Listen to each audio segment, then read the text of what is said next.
Welkom by ons verkenning van verpakkingsfunksies.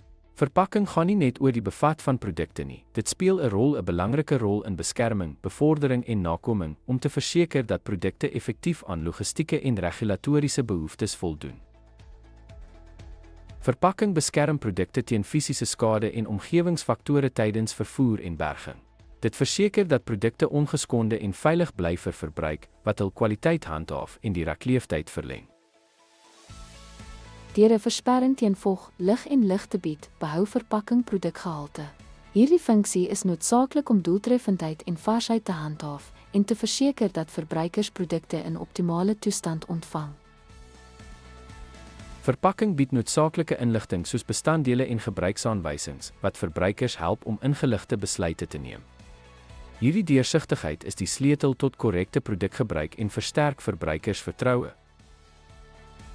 As 'n bemarkingsinstrument bevat verpakking handelsmerkelemente wat aandag trek en produkte onderskei. Doeltreffende verpakking verbeter handelsmerksigbaarheid en aantrekkingskrag en speel 'n belangrike rol in verbruikerskeuse. Gerief in verpakkingsontwerp, soos herseelbare sluitings en maklik oopmaakbare kenmerke, voeg waarde toe. Hierdie elemente verbeter gebruikerservaring deur hantering, gebruik en berging meer doeltreffend te maak. Nakoming van wetlike en regulatoriese vereistes is noodsaaklik in verpakking. Behoorlike etikettering en veiligheidsstandaarde verseker dat produkte aan bedryfsnorme voldoen, wat die nodige inligting en versekering aan verbruikers bied.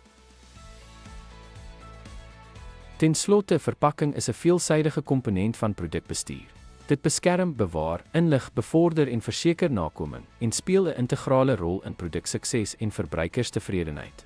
Dankie dat u by ons aangesluit het.